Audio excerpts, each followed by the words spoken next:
Assalamualaikum warahmatullahi wabarakatuh. Bismillahirrahmanirrahim. Alhamdulillahirabbil alamin. Wa bihi nasta'inu umurud dunya waddin. Wa ala alihi washabihi ajma'in, amma ba'du.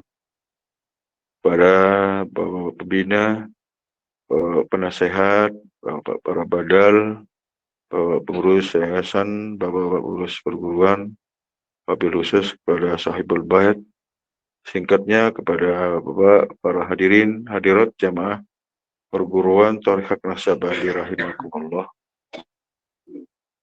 Terlebih dahulu kita sama-sama manjatkan puji syukur kepada Allah Subhanahu wa taala atas limpah rahmat, taufik, hidayah, inayahnya kepada kita semua. Pada kesempatan ini dapat menghadiri majelis zikir Thariqat Naksabandi yang kita selenggarakan di Rembiga dalam keadaan sehat walafiat. Moga-moga segala amal ibadah kita senantiasa mendapatkan limpah rahmat dari doanya. Amin ya rabbal alamin. Salawat dan salam kepada junjungan alam, junjungan Nabi besar Muhammad sallallahu alaihi wasallam. Allahumma shalli ala sayyidina Muhammad wa ala atas bimbingannya, petunjuknya serta syafaatnya kita harapkan moga-moga kita dapat mentaatinya, kita dapat mengikutinya secara zahir dan batin. Amin amin rabbal alamin. Alhamdulillah wa syukurillah wa nikmat Allah la haula wala quwwata illa billah. Bahwa zikir kali ini ya alhamdulillah luar biasa, namun masih ada sedikit kurang energi ya. Tapi seperti itulah zikir-zikir ini memang ada variasi ya, ada kadang gerakannya, hentakannya dan sebagainya. Tapi ini kita bukan berarti tidak zikir. Zikir ini adalah bahwa kita dibimbing untuk ingat kepada Allah. Itu yang penting ya, ingat kepada Allah sebagaimana yang ditunjukkan, daripada hanya melepaskan zikir tapi tidak ada ingat, ya kan? Artinya kosong pandangannya, sadarannya ada. Itu yang, karena zikir ingat inilah yang sebenarnya yang kita diminta oleh Allah dalam keadaan apapun. Dalam keadaan kita duduk, berdiri, berbaring, maupun kita lebih-lebih kita dididik lahir. Ingat dan ingat. Dan sekali lagi, seringkali kita diingatkan waktu-waktu terakhir nih ke ingat napi ingatan ini sebenarnya nih ke berat nih sulit nih sebenarnya. Itu jadi tidak cukup hanya dengan lafzi, dengan lapas, dengan baca. Ingat ini adalah sesuatu yang memang ada yang kita harus kita pandang, harus kita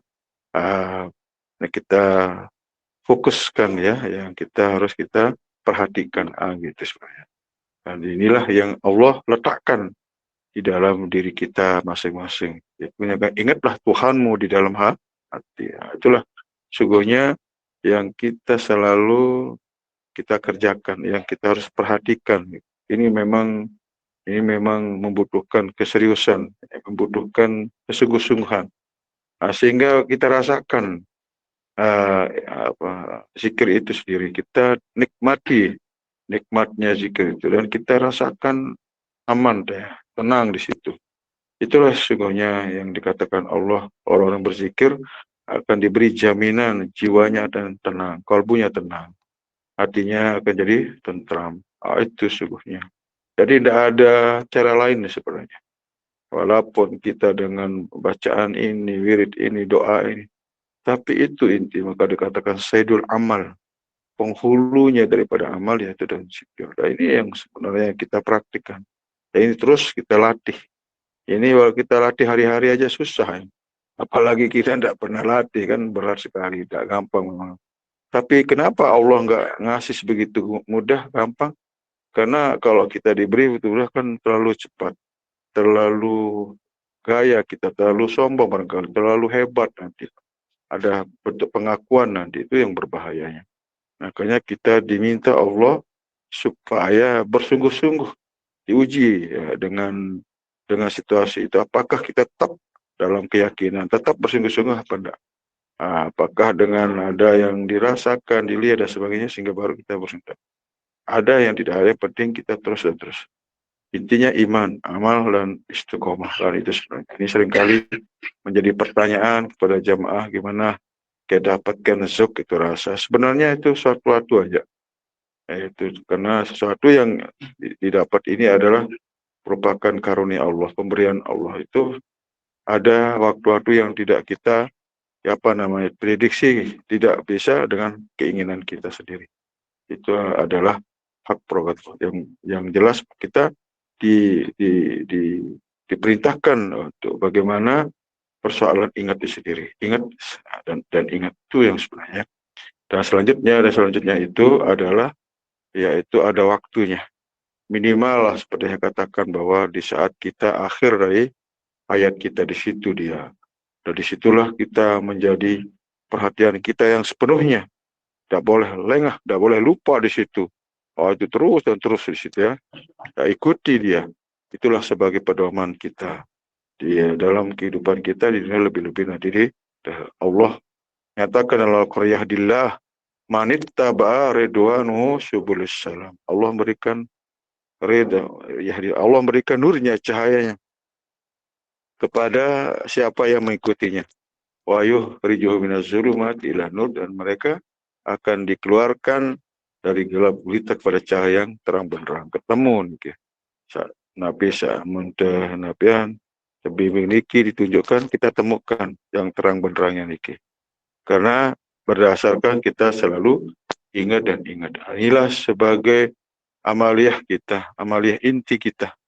Inilah sebagai yang menjadi ya amaliyah yang kita berikan ya kepada keluarga kita, ibu bapak kita, dan sirkularisin, bahkan kepada jamaah-jamaah kita yang telah mendahului kita maupun yang belum. Itu yang luar biasa. Sehingga kalau dalam bahasa syariatnya, setiap amalan ini ada pahalanya. Setiap amalan ini diberikan ganjaran, diberikan dia sebuah karunia Allah itu. Itu baik kita di dunia, lebih-lebih nanti di akhirat. Tapi seringkali banyak orang menunggu di akhirat, karena disitulah panen raya. Semua-muanya akan diberikan tanpa dikurangi sedikit pun, kan gitu. Ya, sehingga tidak tidak sedikit saudara-saudara kita berjuang, berlomba-lomba demi untuk memperoleh sebuah artinya kebahagiaan, sebuah panen raya nanti di akhirat. Itu yang luar biasa. Tapi itulah keinginan-keinginan semata, tetapi tidak memenuhi, tidak harus apa yang harus kita lakukan, harus kita yang harus kita dahului dulu, yang sebagai rukun dan syarat kita untuk dipenuhi keinginan kita. Itu sebenarnya. Karena semuanya tidak muncul begitu saja, kita dapat begitu saja, harus melalui rukun-rukun dan syarat di dalam kita mengamalkan, dalam berdoa, dalam berikhtiar, dan semuanya tidak akan kita peroleh ya begitu saja. Makanya dalam bahasa syariatnya adalah bagaimana di dalam beramal itu harus ikhlas, dalam ibadah itu harus khusyuk. Itu gimana kita bisa menemukan apa itu ikhlas itu khusyuk? Karena tidak menemukan ilmunya khusyuk, ilmunya ikhlas itu sendiri. Kita tidak tunduk mengikuti hanya apa yang ada di dalamnya. Disitulah khusyuk itu ada dalam hati. Itu perbuatan hati. Apa itu ikhlas? Itu adalah perbuatan hati. Oke, ikhlas tidak dilihat dari sisi luarnya, tapi ada dari sisi kolbu. Karena koneksinya itu adalah antara hati dengan Allah. Nah, itu makanya semata-mata karena Allah kan gitu. Makanya tunduk di situ. Fokus di situ. Jadi yang lain-lain ini kan ada sebagai syiar saja, sebagai bentuk penjahiran daripada ibadah-ibadah itu. Nah, oleh sebab itu kita di dalam amalan-amalan syariat ini harus diikutkan ya hati ini, sehingga bisa kita dikatakan orang yang usul, ikhlas dan sebagainya. Jadi inti dari semua ibadah itu ada apa yang Allah letakkan dalam hati kita dan itu menjadi perhatian kita. Kita tunduk di situ mengikuti apa kata hati, bukan kata lisan atau pikiran. Jadi itu sebagai sandarannya, mengikuti yang di dalam. Makanya apabila yang di dalam ini zahir, maka akan nampak, akan terdengar, akan kita lihatkan sesuatu yang tersirat di dalamnya. Apa yang terasia itu menjadi nyata, karena dinyatakan oleh apa yang diperoleh melalui mata batin oleh kolbu kita. Ya. Demikian mungkin penjelasan yang singkat ini. Moga-moga penjelasan singkat ini bermanfaat untuk kita semua. Kurang lebihnya mohon maaf. Wabillahi taufiq. Wassalamualaikum warahmatullahi wabarakatuh.